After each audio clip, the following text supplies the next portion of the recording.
Ladies and gentlemen, good morning and God bless you all. So, welcome to another Graitec level, another Graitec lesson. I'm your instructor, Engineer Shaji Clement from the Republic of Cameroon or the continent of Cameroon. Okay, I have here in Revit, this is a water tank. A water tank. The idea is that these are the ground beams.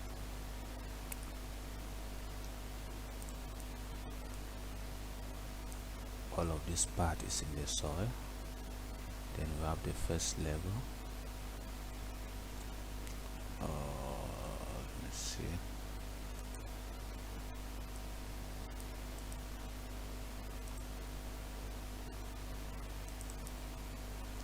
Yeah, we have something like this.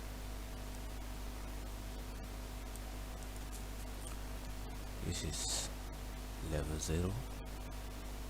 Level, well, you can call it, let's call it level 1. Remember, it's a level. So this level 1, which is at 0, 0. So what we are basically saying is that the depth of the foundation is 1.5 meters. Like if I do GI, if I put these distances, you are going to see what these distances are. So the depth of the foundation is 1.5 because these distances are in centimeters.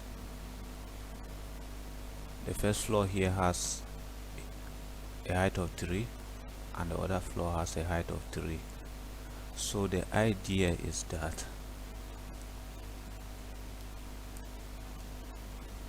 the water containers are actually going to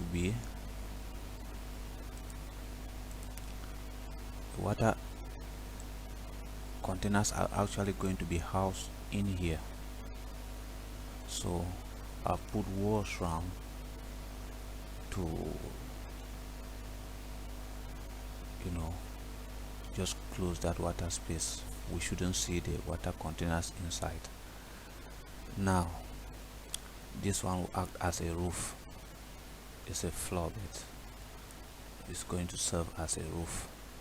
So without any wasting of time, let's go into our Graitec software. This is Graitec 2025. I'm going to go to new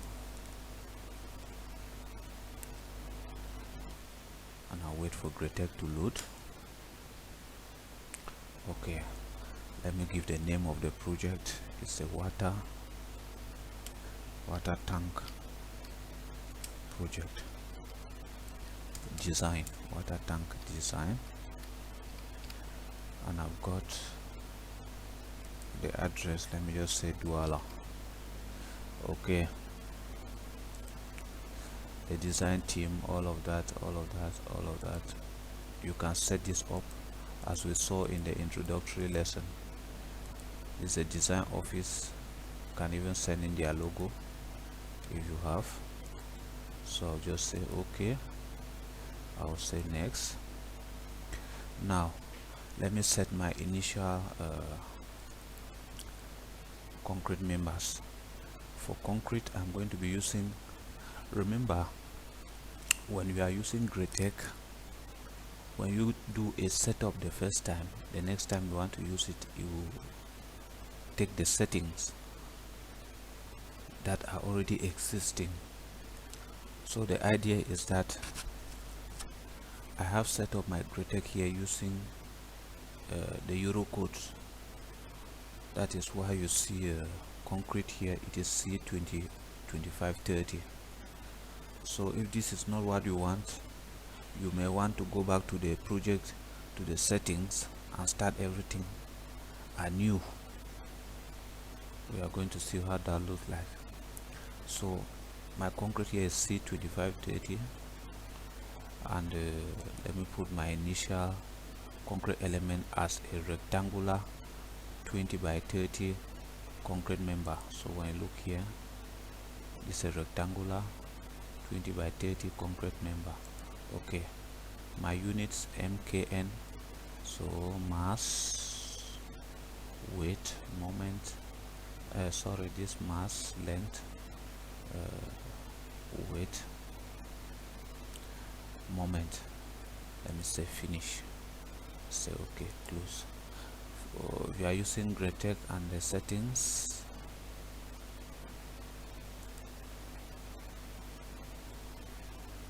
So if the euro codes are not what you want, you may want to come to the home tab, go over to structure and look at configurations. But the problem with configuration is that when you are going to do when you do configurations, your software has to, your file has to close, and the software has to close and then relaunch. So that's the issue with configurations. So I'm just going to click cancel. Now when I go into my model, this is my Revit model, I have how many levels? 1, 2 and 3. So in Graitec we are not going to say level, we are not going to be saying level 1, level 2, level 3 and level 4. No, all of this is the foundation, then all of what follows the foundation is the ground floor, then all of what follow the ground floor is the first floor. So inside of the foundation level we are going to have footings, ground pillars, ground beams. Inside of the first floor, or the ground floor, sorry, we are going to have pillars, beams and the floor on which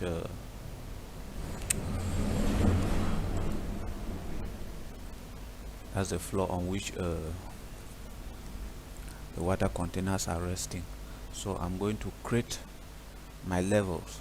I'll go to structure, the short, when you click on structure it is highlighted, you press F6 and I'm going to write there foundation level, and in this foundation level I'm going to activate the levels, and I will say this is 1.5, my upper level is 1.5,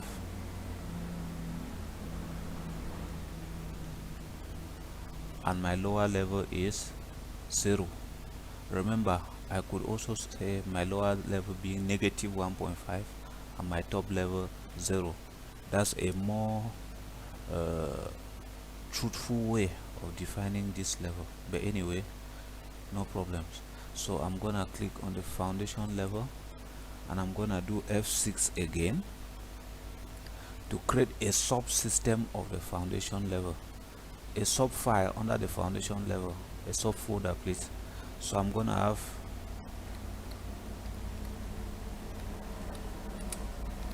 ground pillars. I'll click on foundation again, F6, and I'll have ground beams. I'm gonna click on the foundation again, F6. I'm gonna have footings.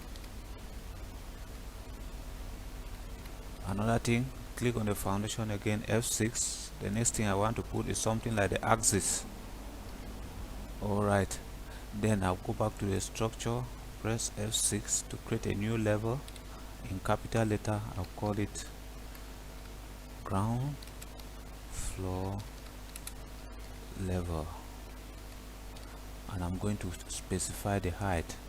The upper level is 5.5. No. Upper level is 4.5 meters and the bottom level is 1.5. What am I doing? I'm specifying the height of this. So my reference is here. I've already done 1.5. So if I want to have this, I will need the cumulative distance. So 1.5 plus 3 gives 4.5. So the bottom level here is this, which is 1.5, and the top level is 4.5. Just the same as for the foundation, we had 0 for bottom and 1.5 for top. Now for the ground floor, we have 1.5 for bottom, 4.5 for top. Okay, so that's it. And I'm gonna click on the ground floor now. I'll do F6 to add a subfolder, and I'll say pillars. I'll click on it again, do F6, press F6, and I have beams. I'll click on it again, F6, and I have what? The floor. Yeah, I'm calling floor. Then I'm gonna click on the structure again, press F6 to add the last level, which is let me just say the first floor level. Okay, I'm gonna specify the height. You remember the top, go back to Revit, you are going to see the top level will be 7.5 and the bottom level will be 4.5. So I will have 7.5 meters, and here I'm gonna have 4.5 meters. Okay, what I'm gonna do now, I'll just click on pillars, press shift and click on floors to copy, to select this, and I'm gonna right click on my mouse and say copy. Then I'm gonna come down to the first floor and click, left click to select, then right click and do a paste. Okay, so we have that, and I can save my project by pressing Ctrl S on my keyboard, and I will call it water tank design.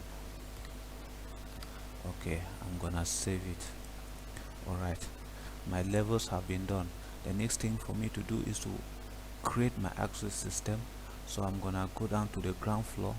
Remember, the reason for creating these subfolders is because in Graitec, elements must be stored in particular folders. Like, you know, pillars have to have their house,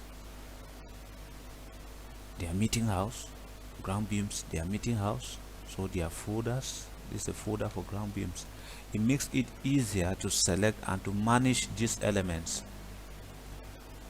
So I'm gonna go down to the foundation level. I will select axis. Selecting axis means that anything that I'm doing right now will be stored in that folder of axis. So I'm gonna go to my home tab, under lines. Here I have grid, so I will click on grid. You see, I will carry the grid down here to my model. In Graitec, you create a grid by clicking 3 points. This is the first point, which is the beginning. Then on the horizontal axis, you sight another point, you click, and then you see the way it's behaving. So if I want the grid to come down this way, I will go down this way, then click the third point. If I want it to go up this way, I will go then click the third point, like this. And you can see that. So when you click the third point, you press escape to leave the grid command. So as you can see, my grid has been created. So now I have to do away with this system grid. What do? Come over here where you have plan. This is a system grid, and you are going to delete it. Now this is a grid, but there's a problem with this grid. The problem with this grid is that it does not is not structurally right, because when you look in the views here, you see that we are in the front view. So creating a grid in the front view would not reflect what we have here, because our grid needs to be in the plan view. So what do? We can bring back the system grid. We select our grid, this by clicking thereon, and you press delete on your keyboard. Then go to this your views, select what? The top view. When you select the top view, your system grid becomes one-dimensional. So for you to bring it to a two-dimensional, you need to click on this button, define a work plane by projection or active view. So the work plane has been projected on your plan view. As you can see, we have X on the horizontal, Y on the vertical, and Z is pointing towards us. So now I can, with my axis folder selected, I'll do grid again. So I'm gonna click my base point or my point beginning point. So I want my grid to fall in this first quadrant. So you want it to fall in this first quadrant. After your beginning point, you need another point on the horizontal, then a third point on this quadrant. If I want it to fall on this fourth quadrant, I will need a second point here, then a third point in the fourth quadrant. If I want it to fall in the third quadrant, then I'll go with my second point this way and my third point in the third quadrant. So if I want the second quadrant, my second point will be here and my third point will be in the second quadrant. So since I want it in the first quadrant, I will need to take my second point here, then my third in the first quadrant. You can see the grid command is still active, so I'm gonna press escape and then I'm gonna turn off the system grid by clicking here. Okay, now I'm gonna select my grid because it does not look like what we need. So I'm gonna, when you select the grid, the properties of the grid appear here, and as you can see,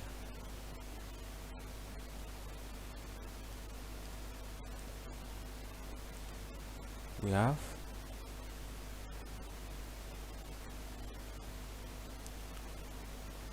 on the x-axis 3 star 3. It means 3 spacing of 3 meters, then 2 spacing of 5, 2 spacing of 5. So these 2 spaces are 5 by 5, and then we have 3 spaces of 6, 1, 2, 3. So these are the 3 spaces, each measuring 6 meters. So what we want to do is, we want a single space like this that measures 460. That's it. Only one that measures 460, and we want the numbering to be 1, 2. So the numbering is already okay. We want it on both sides, bottom and top. Then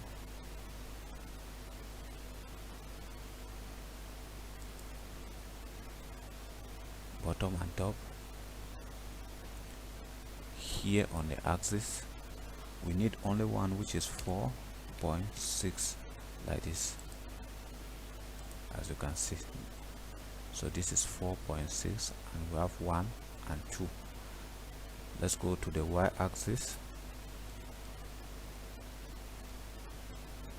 The first thing we want to do is text position. You can see it's on the left. So on the y-axis, the numbering is only on the left. We want it to be on the left and on the right. So the first thing we're gonna change is to left and right, like this.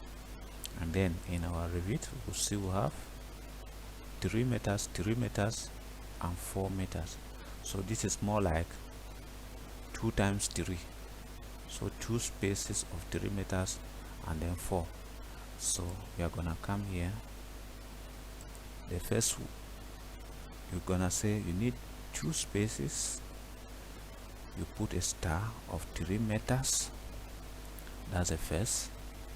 And then you press your shift key, because the axes are separated by spaces. You press your shift key and then you put 4.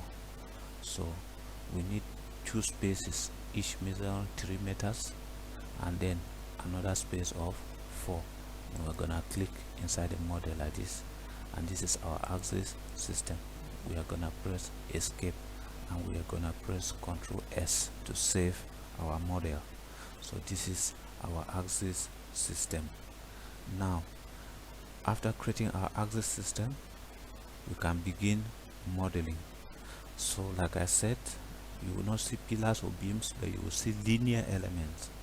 It is for us to tell the software that these linear elements that we are creating is either a beam or a pillar. So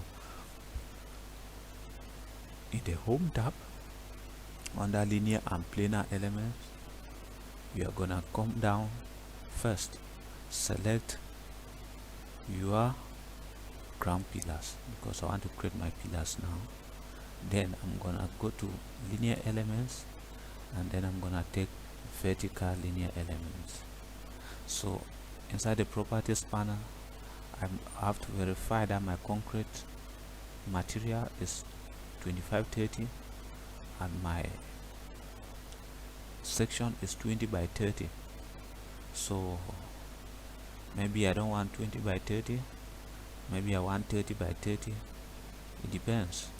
If I want 30 by 30, I'm gonna click here and click on this guy,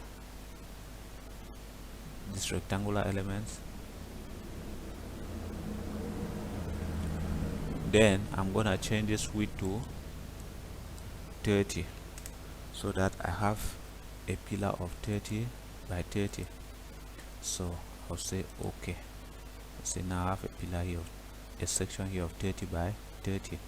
So the next thing I'm going to do is I'll come down here. There are a couple of things you can do. Some we are going to do them now, some we are going to do them later. So I need to tell the software, look here,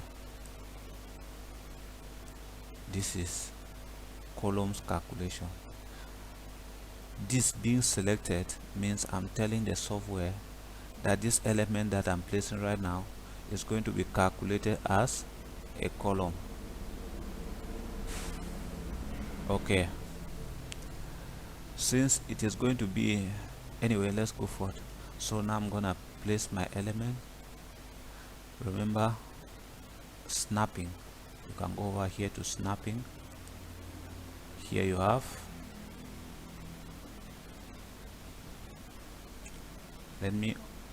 this is intersection. Let me turn off endpoints and see. So you turn off endpoints, you have the center here is not correct. Okay, we are gonna turn off, what's this, center. I don't want the center, so I don't want the center, I want the endpoints like this. You can see this place is selected, that's where I want to put my pillar. I'll put it 1 2 3 4, let me see, 5 6 7 8. So these are my 8 pillars. Okay, let me go to ground beams. Just be watching what I'm doing. I'll go to ground beams. Remember, I'm in the foundation level, so all these pillars I'm placing are going to the foundation level and in the folder of ground pillars. Now I'm creating ground beams. Okay, let me take, what am I going to do now? I will take horizontal linear elements. So if you just take linear elements, means you want to create something can be inclined or whatsoever. So I'm just gonna take horizontal linear elements. Okay, see 2530. Now it's a beam. I don't want it to be 30 by 30, but I want it to be, so there are a couple of sections here. I want it to be 20 by 30, and I'm gonna come down here and tell the software, don't calculate this element as a pillar or as a column, but calculate it as a beam. Okay, then I'm gonna click from one point to the next like this, one point to the next, one point to the next, one point to the next. Then I'm gonna click here one, take it right here, gonna click here one, take it right here. Okay,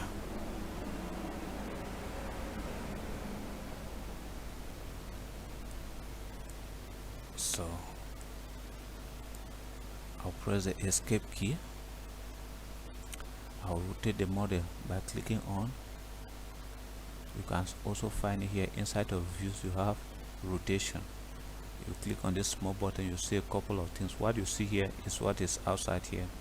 So you have zoom, pan, all of those stuff. I want rotation to be able to click. So you are going to left click, hold, and then rotate like this to see the model in 3D. Okay, that's the model. Now how do I place? I'm actually looking at these pillars to be too mighty.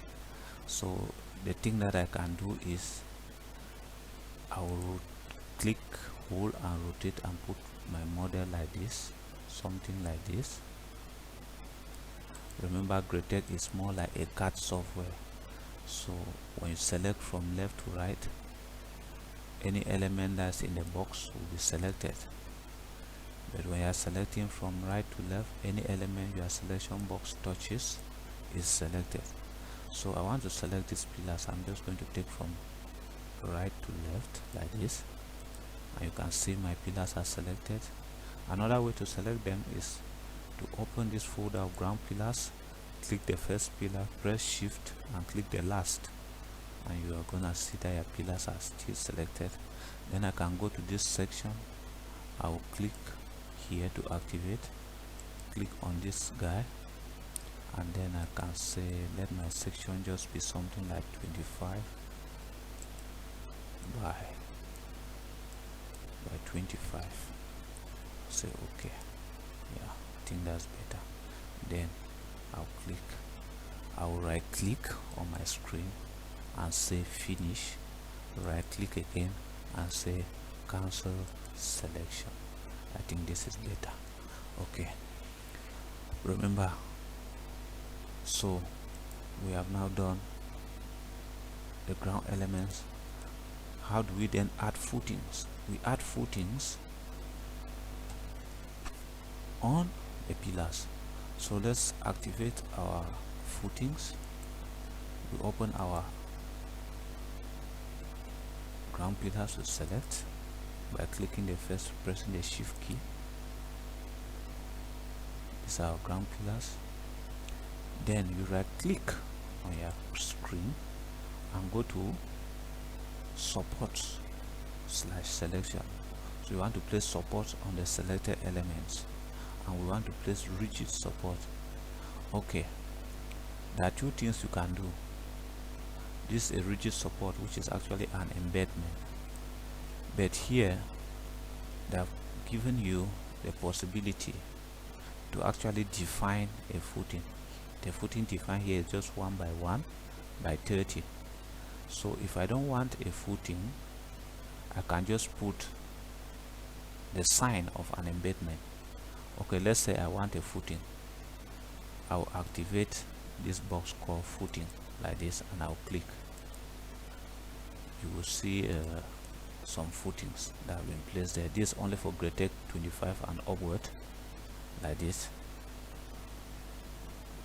So this is the first method, but the problem with this is that these footings are only for visualization purposes, because they have not yet actually been designed, and we need to design them afterward. So that's, to me, I always don't go for this option. Anyway, if you select these footings, you see that the footings have been placed in the ground folder, the ground pillars folder, which is not correct. So first we need to select the footings by clicking on the first, pressing the shift key and clicking on the last, and you are going to see the characteristics here. You can change the dimensions if you want. So I'm just gonna press on delete to delete this. So I will select my footings folder. I will turn my model like this, finish, and I'm going to select these pillars I will right click, support on selection, rigid selection, and I will turn off these footings. So what I want is just the embedment sign, see, like this. So I will right click again, cancel selection, and I will rotate.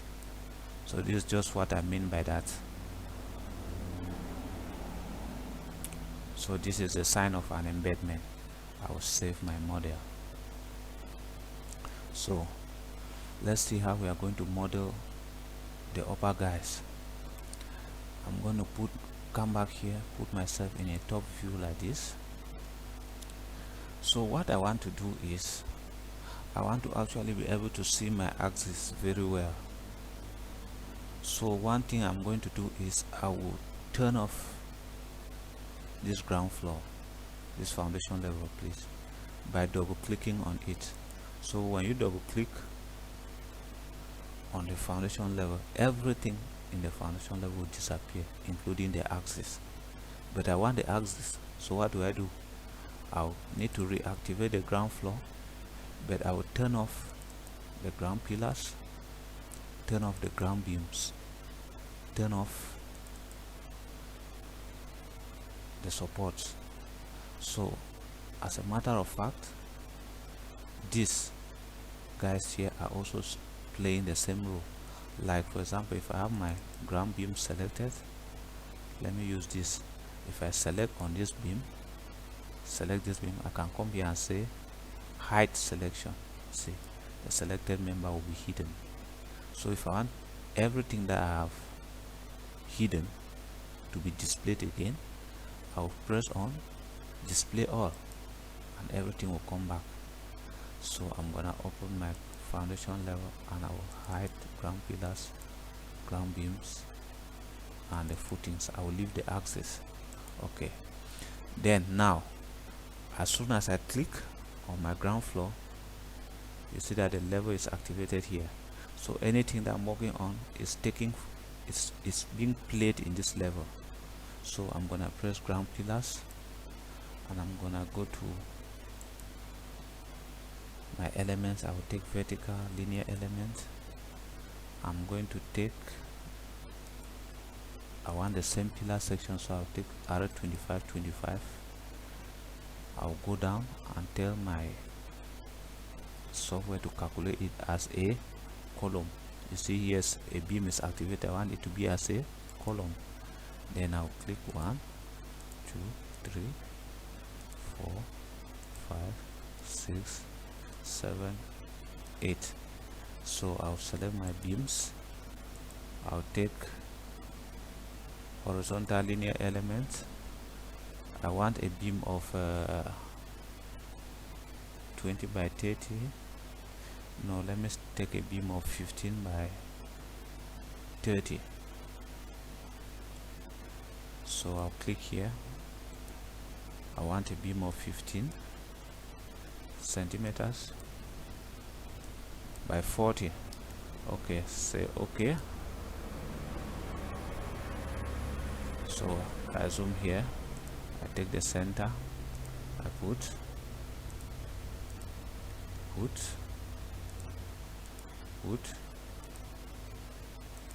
and I can click here, give this, click here, give this. I'm gonna select the floor. Now this is a floor, so I'll use a planar object, but not any type of planar object, but a horizontal planar element. In Graitec 24 you may not have this. So if you are using a version less than 25, you may not have this rectangular guy.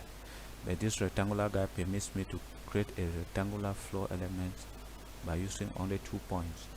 So I'm gonna take the horizontal planar element. Let me say it's a shell. The concrete section is 2530, and let me take a thickness of 20, because in Eurocode the minimum thickness for a planar element with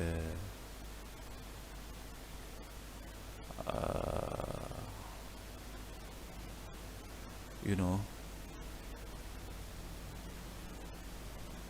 you have planar element with shear force, with shear reinforcement should be 20. So the minimum thickness for a planar element with shear reinforcement in Graitec as per the Euro code has been set at 20. So if you take 15 and you run the analysis, you are going to have some error messages pop up telling you that the thickness is not appropriate, that you should set it to a minimum thickness of 20. Okay, so this is it. Punching, shear, deflection. There are a couple of things that you can do here, like here deflection calculation is not taken into account. I can twin it on. Okay, but there are other detailed stuff that we are going to be doing as time goes on, so I want to just rush over this. Let's see how we can cover it. So I'm gonna come here, take this is my first point, my second point, my third point, my fourth point. No, this is 1, 2, 3, 4, and I close it with a fifth point like this. Okay, remember, let me see, I want to select all these beams. So what I want to do is I want to check whether these linear elements were actually set to beams. So I can go down to, you see they were set to columns, so I'm gonna click beams to set to beams. Okay, right click, cancel selection. We can turn it up like this to see what our model looks like. So this is what our model looks like. Down here is empty because remember we have hidden the ground floor level, so we can double click on the ground floor level to activate it, and this is what your structure will look like. So I'm gonna click Ctrl S. So let's say that the finish that I've done was to leave the command of rotate, you see, because when I rotated, your mouse is still active with the rotation command, so you need to right click and say finish to leave the rotation command. So what I want to do is I just want to copy this ground floor and paste it in the first floor. So what I'm gonna do is I'll go into my pillars folder like this. I'll select by clicking the first and pressing the shift key and clicking the last. So this is, my pillars have been selected, my columns. So I'm gonna press copy, and I want to copy it in the Z direction. So this is X, Y, and Z. Remember our positive Z was up according to our settings, so I'm gonna press 3 because the distance, I want these pillars to carry themselves from here to here. So the distance from here to here is 3. So that's not all. I want that when my pillars are copied up here, let them actually be put destination folder. I want them to be put in the pillar folder of the first floor. So not only do I want to copy these pillars up by 3 meters, but I want to place them by pressing on advanced and activating destination system. I want to place them in the pillar folder of the first floor. So I scroll here, I see first floor pillars, I click and then I say copy. As you can see, a little box has appeared here, meaning there's something inside this folder. So if you click here, you'll see that there are pillars there. Okay, I will say I can come back here. The box is still active, don't forget. So I close this pillar, I open beams, I can select beams. I'll do the same, copy by 3 because I want this beam to leave from here and sit here.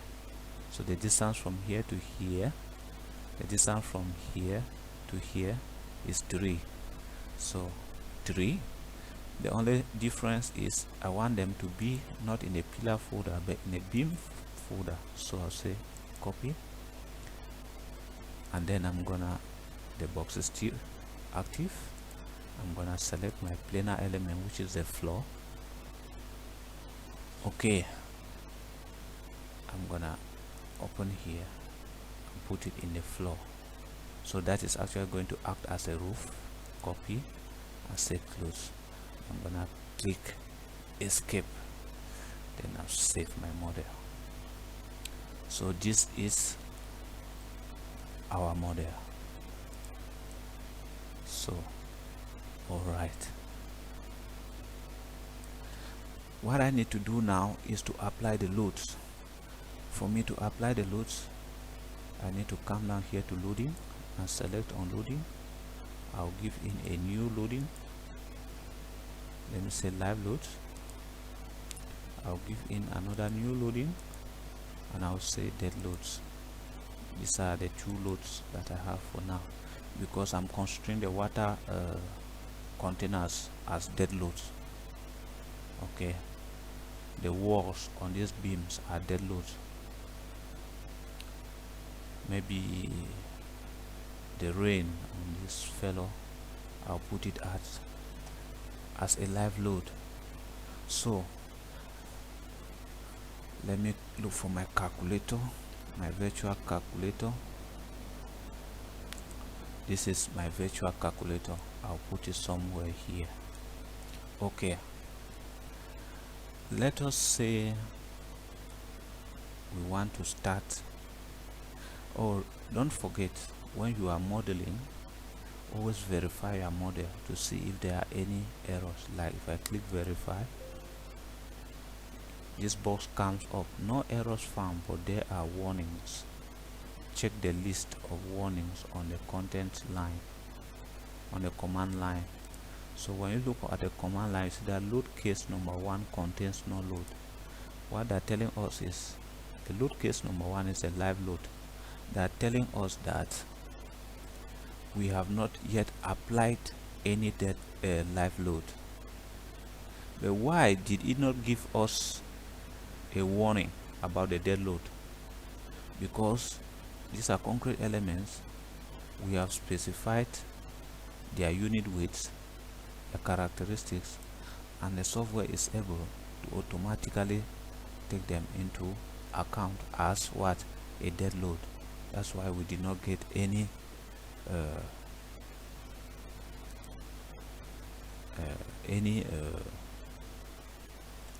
error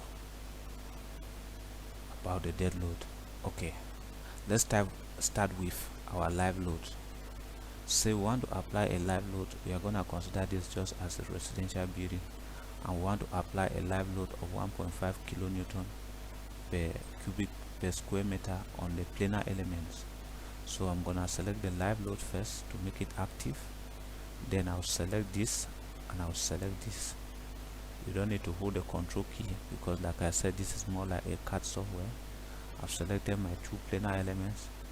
Then I'm gonna right click on the screen and I'm gonna do loads on selection. Loads on selection, this box comes up. Remember, these are gravity loads, so they're acting in the Z direction. But since we define our positive Z to be upward and these are loads that act downward, we then need to add a negative sign here,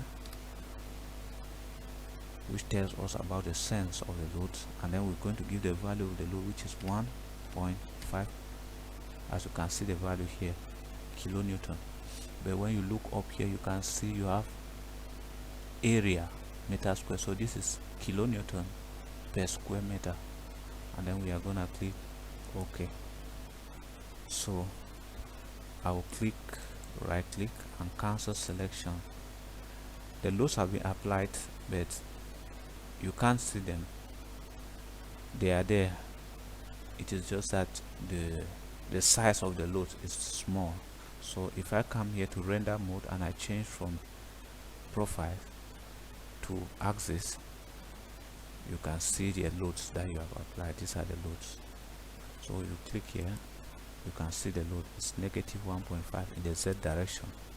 Okay, so I consider that my live loads have been applied. Let me come back to the profiles. I'm going to double click on my live load to turn it off. bring it back. So let me select now the dead load. Like if I double click on the live load, you see it goes off. If I double click, it comes back. Okay.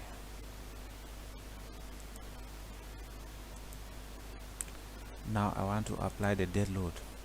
The first dead load I want to apply is on this floor. I select this. I want to apply a dead load on it. As you can see up here, 2G is active. Let's say with that calculator, you know, like you can see here in level 2, if I do GI to have the distance, you see that from here to here is 10 meters, from here to here is 480, so that's 10 times 4.8. My calculator here have 10.2 times 4.8, so it gives me 48.9, 48.96 square meters. Okay, let's say that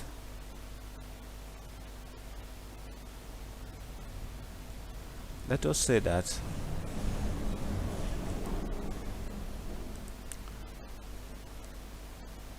the amount of water that has to be here, let's say we have 15,000 cubic meters of water standing here. Okay, 15,000 cubic meters of water standing there.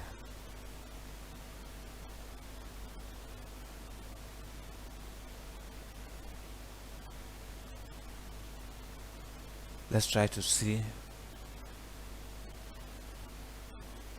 what that will look like. So we know that 1,000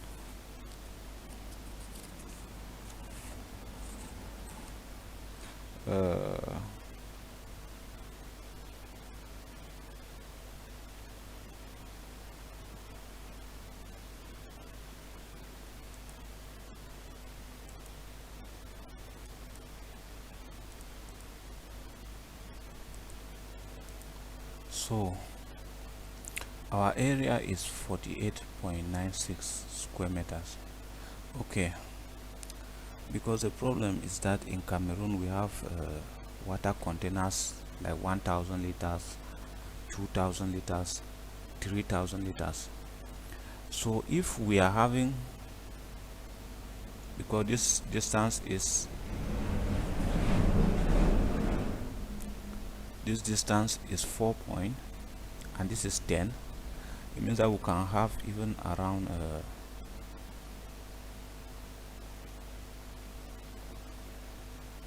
16,000 cubic 16,000 liters of water here. So let's say we have 20,000 liters of water. The containers that we have put here are giving us a total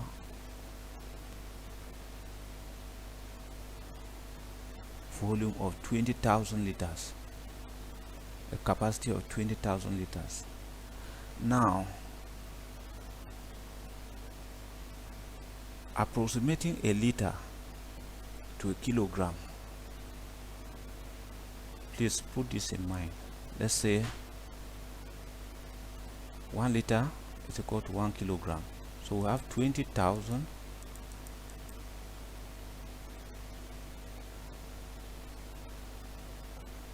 liters times 1 kilogram is equal to 20,000 kilograms. Now we know that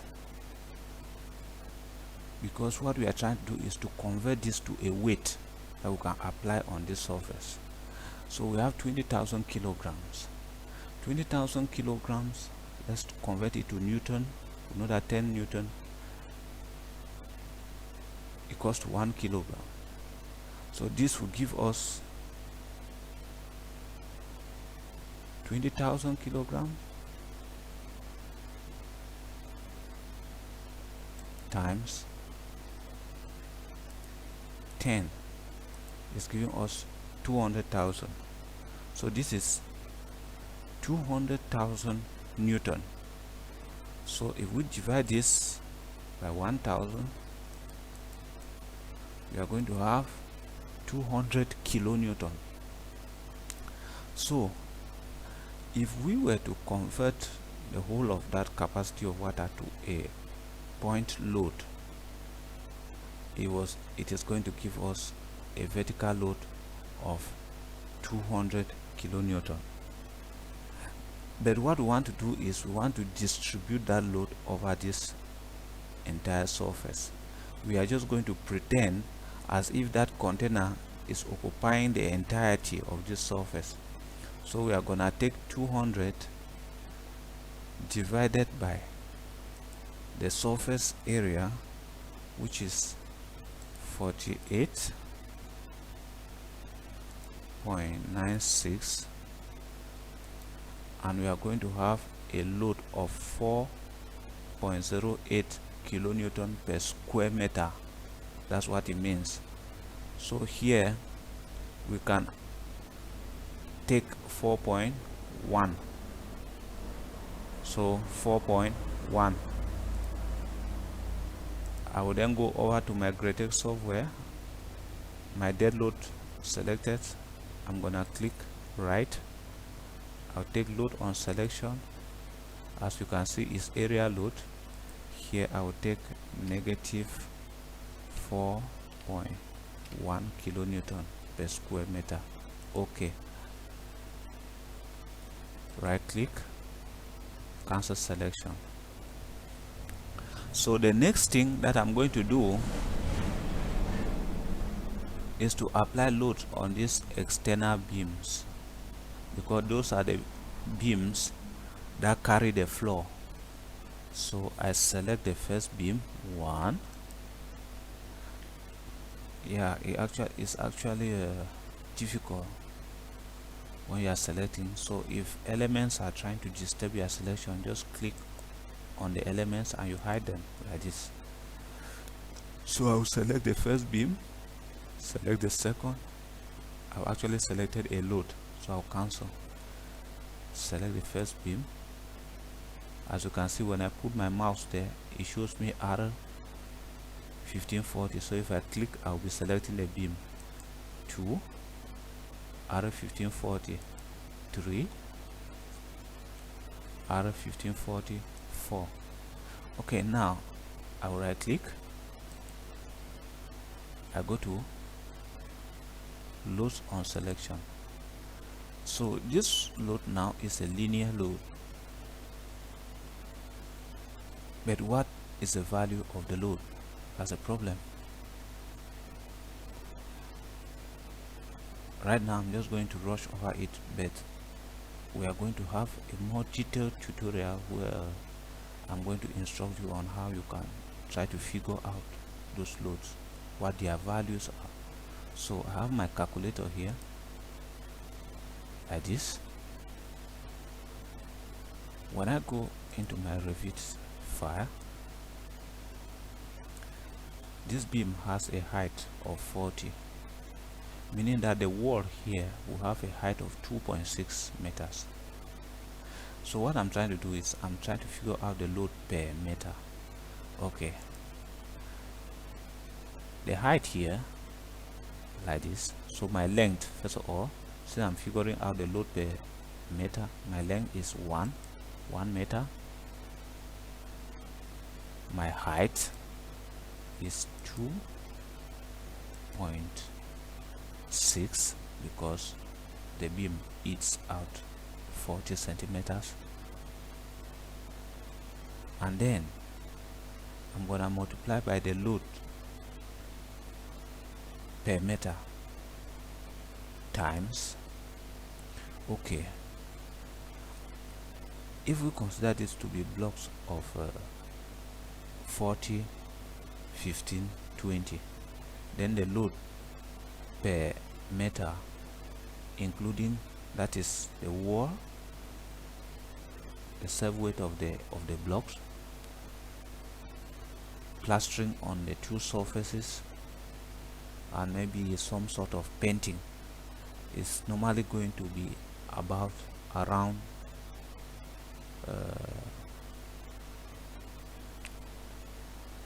2.8 letters, around that value.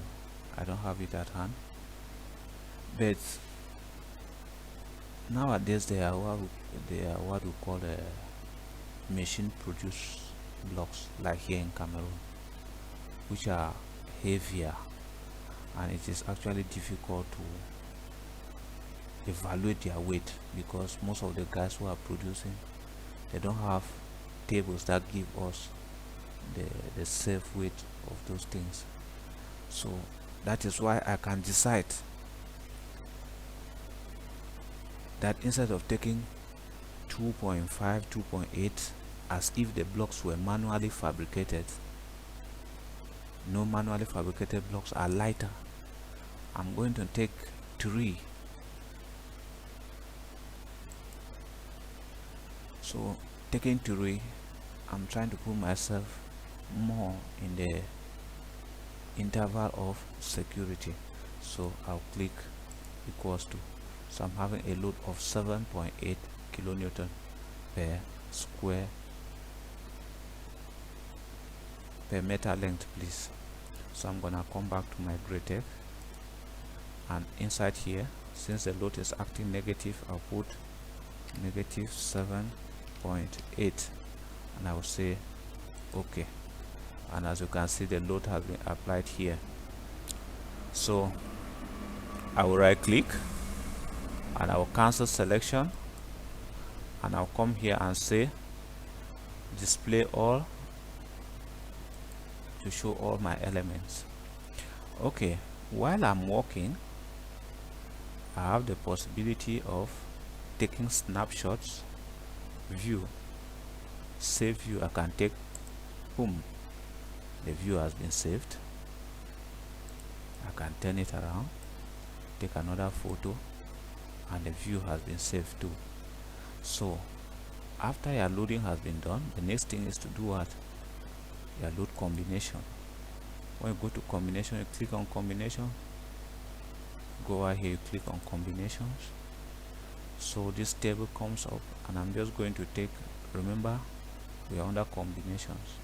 You have concrete, you have steel, you have timber. So under combinations, I'm gonna take simplified com. You want to get some simplified combinations here. Quasi-permanent characteristics, strut tie. Okay, I'll say generate.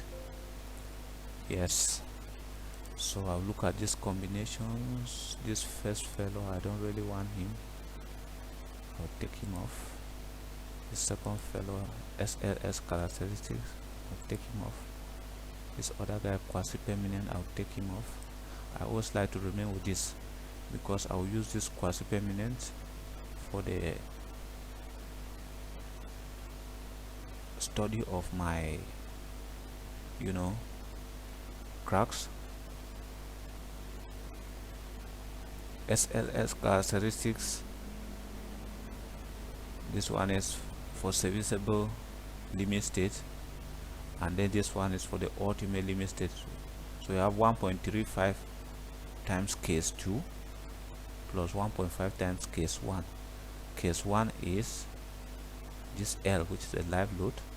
Case 2 is D, which is a dead load. So you have 1.35 G plus 1.35 G plus 1.5 cure, for those that use G and cure to signify dead and live loads. So I'm gonna say okay. All right, there are other settings that I need to do before I start running the analysis. If you have recommendations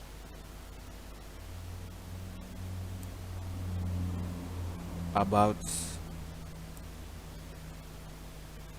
the fire resistances. Maybe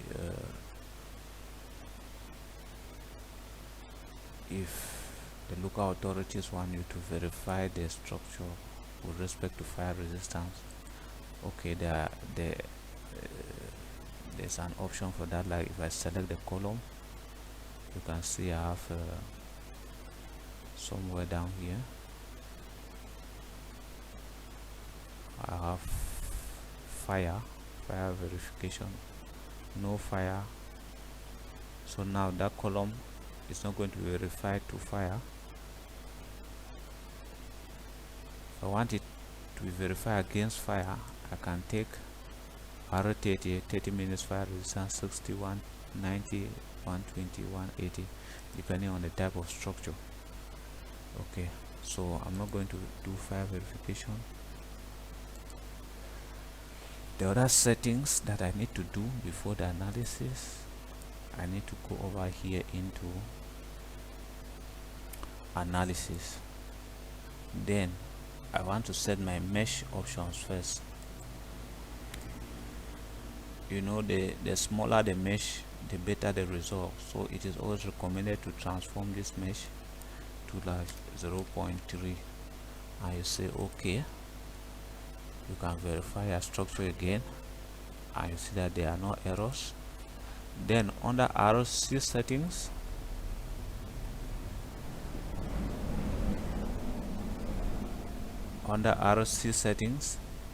we are going to come over to settings, click on settings.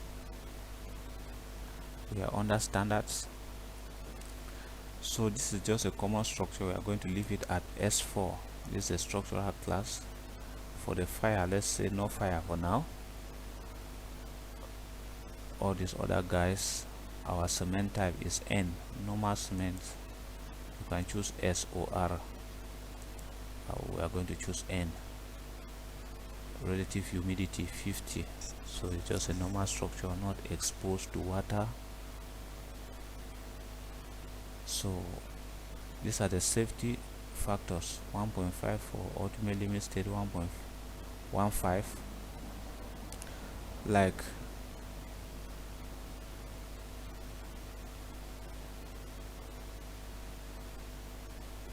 these are the safety factors that are accompanying the loads with respect to the combination in action, with respect to the combination that you are working with. So these ones are going to accompany the dead load, and these are going to accompany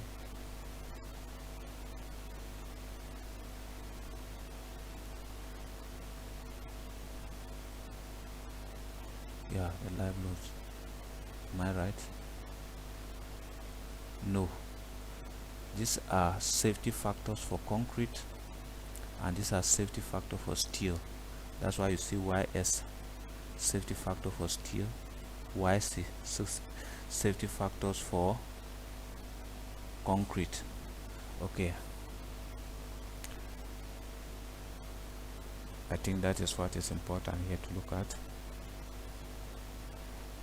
If there are other specifications, you may not even want to look at this script. You can turn it off. You may not want to look at you may want to look at the shrinkage. It depends on the this actually depends on the level of emphasis that you want to place on the design. So we are just trying to rush over something. Then we have the beam calculation. These are okay. So we are like, the software is like telling us when the section of when the width of the beam is between 0 and 17 centimeters, we should have 2 bars. Yep, you can basically allow this as it is. Column calculation, nothing to change here for now. Reinforcements. So these are the diameters of reinforcements. For longitudinal bars, I will not want to use up to diameter 32. I just want to use diameter 10 and 12, like 10 and 12. For my transversal bars, I want to basically use only diameter 6. fabrics I don't have need. Calculation sequence, okay, I'll say okay. So I think we have done the necessary settings that we need in order to run the analysis. So I'm going to save my project. I will end this lesson here, and the next time will come, we are going to start by running the analysis, and then we are going to see how to look at the results, and then we are going to move on to detailing of the structural elements. It has been a very long lesson. I thank you very much, everyone. Thank you very much, everyone. Thank you, thank you, thank you. God bless you. God bless the Republic of Cameroon.